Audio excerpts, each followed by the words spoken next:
HP yang dulu ditarik dari seluruh dunia karena meledak, sekarang malah banyak dicari orang sampai harganya pun ikut meledak. Inilah Samsung Galaxy Note FE, karena dari Note 7 yang lahir dengan takdir berbeda. HP ini adalah barang goib di mata dunia. Berbeda dengan Note 7 yang dijual global, Note FE ini tidak masuk ke pasar Amerika atau Eropa. Di Indonesia adalah negara yang sangat spesial. Kita adalah satu dari sedikit negara terpilih yang resmi kebagian jatah penjualan Note FE ini. Samsung konon cuma memproduksi 400.000 unit untuk seluruh dunia. Makanya unit resmi Shine yang saya pegang ini bukan sekedar handphone bekas, ini adalah sisa-sisa sejarah yang berhasil selamat sampai tahun 2025. Dan inilah alasan kenapa beberapa penggemar gadget lawas dan pecinta seri Note tiba-tiba mulai mencarinya lagi.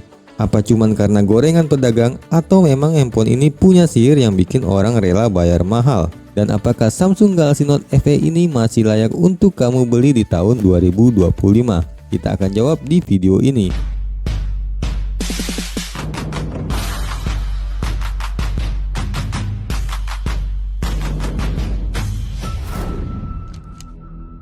Hai semua, terima kasih banyak telah datang ke channel ini. Di tangan saya ini adalah Samsung Galaxy Note FE varian Black Onyx dengan RAM 4GB dan internal 64GB. Di video ini saya sudah siapin 5 alasan kenapa handphone bersejarah ini masih layak untuk kamu beli, dan 5 alasan kenapa dia nggak layak atau bahkan bisa bikin kamu nyesel kalau maksa beli. Sebelum kita bedah alasannya, mari kita lihat dulu fisik si legenda ini dari dekat. Karena jujur build quality-nya ini ngangenin banget. Di bagian depan kita disuguhkan layar 5,7 inci dengan rasio 16:9 yang klasik. Di sini masih ada dagu dan jidat, tapi justru itu yang bikin dia ikonik. Di dagunya ada tombol home fisik yang juga berfungsi sebagai fingerprint scanner. Bunyi kliknya solid banget, sesuatu yang udah punah di handphone zaman now. Di bagian jidat selain kamera depan dan earpiece, ada sensor iris scanner yang kelihatan agak beda dari sensor biasa. Lanjut ke belakang, ini dia warna Black Onyx, bahannya kaca Gorilla Glass 5 yang licin dan mewah. Di sini simple banget, cuma ada satu lensa kamera, flash, dan sensor detak jantung. Dan di bagian bawah sini tertulis jelas Galaxy Note Fun Edition. Tanda syah kalau ini bukan barang bom tapi barang koleksi. Ke sisi kanan ada tombol power yang posisinya pas banget di jempol. Di sisi kiri ada tombol volume rocker, dan asiknya di sini belum ada tombol Bixby yang sering kepencet nggak sengaja itu.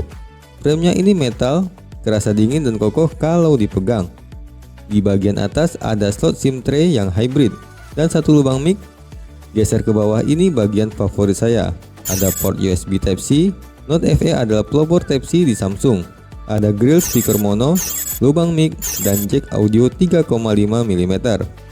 Dan tentu saja di pojok kanan ada rumah buat si tongkat sakti S Pen yang mekanismenya kliki kayak pulpen biasa. Secara keseluruhan dimensinya compact, pas banget di satu tangan, gak kegedean kayak batu bata. Oke, fisik udah ganteng, sekarang kita masuk ke pembahasannya. Di video ini saya sudah siapin 5 alasan kenapa Samsung Note FE ini masih layak untuk kamu beli. Kita mulai aja kenapa Samsung Note FE ini layak untuk kamu beli di tahun 2025. Alasan pertama, desain yang timeless dan mewah. Unit Black Onyx yang saya pegang ini membuktikan kalau desain Samsung tahun 2016-2017 itu adalah big design. Materialnya kaca Gorilla Glass 5 depan belakang dengan frame metal yang solid. Lengkungan layar di kanan kirinya bikin dia kelihatan futuristik tapi tetap elegan. Jujur, kalau dibandingin sama handphone 2-3 jutaan zaman sekarang yang bodinya plastik, feel genggam Note FE ini jauh lebih premium. Alasan kedua, layar Super AMOLED Quad HD. Tahun 2025 banyak handphone mid-range masih pakai layar Full HD+. Tapi Note FE ini sudah Quad HD 1440 pixel. Kerapatan pixelnya tinggi banget 515 ppi. Warnanya vivid, hitamnya pekat, dan yang paling saya suka layarnya bersih. Gak ada notch poni atau tombol kamera yang mengganggu. Buat nonton Netflix atau YouTube, ini masih salah satu layar terbaik yang enak di mata. Alasan ketiga, S Pen. Ini adalah alasan paling logis kenapa orang cari handphone ini.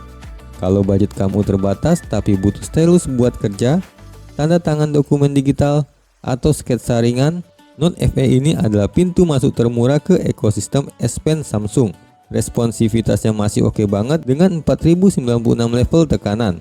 Fitur screen of memo-nya juga sangat ngebantu buat catat ide dadakan tanpa nyalain layar. Alasan keempat, fitur flagship yang lengkap. Walaupun tua, dia tetap mantan flagship. Fiturnya komplit, ada NFC buat cek saldo, ada wireless charging, ada sensor detak jantung, ada iris scanner buat buka kunci pakai mata, dan sertifikasi IP68 tahan air dan debu. Walau untuk IP68, karena ini handphone tua, saya nggak saranin dicelupin ke air. Tapi setidaknya kalau kehujanan dia aman. Alasan kelima, nilai kelangkaan. Note FE ini diproduksi terbatas, memilikinya memberikan kepuasan tersendiri karena kamu memegang bagian dari sejarah kebangkitan Samsung setelah insiden Note 7. Di tahun 2025, punya Note FE yang mulus itu ada gengsinya tersendiri di tongkrongan pecinta gadget. Harganya pun untuk kondisi istimewa cenderung stabil, jadi nggak rugi-rugi banget kalau mau dijual lagi nantinya. Itu tadi yang manis-manisnya, sekarang kita masuk ke realita pahitnya. Ini 5 alasan kenapa Note FE nggak layak buat kamu. Kekurangan pertama, performa dan RAM yang mepet. Kita harus realistis, unit ini cuma punya RAM 4GB. Di tahun 2025, aplikasi sosial media makin berat. Kalau kamu tipe yang suka banyak aplikasi sekaligus, HP ini bakal sering reload ulang. Chipset Exynos 8890-nya juga sudah tua. Buat scrolling dan chat masih lancar. Tapi buat gaming kompetitif kayak Mobile Legends, apalagi Genshin Impact, lupain saja. Handphone ini bakal panas dan lagging.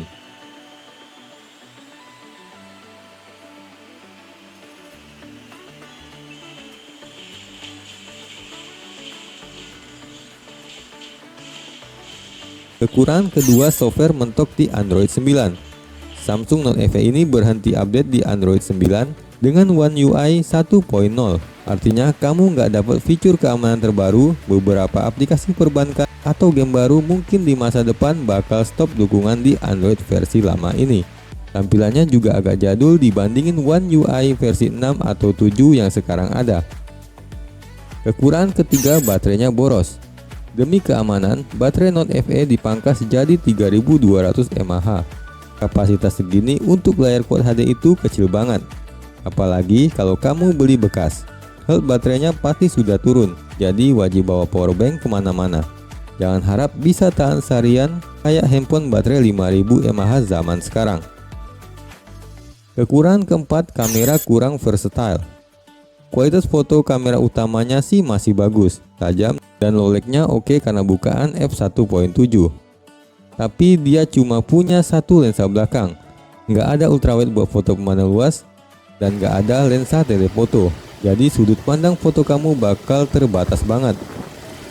Kamera depannya juga cuma 5 megapiksel, agak kurang tajam buat standar story Instagram hari ini.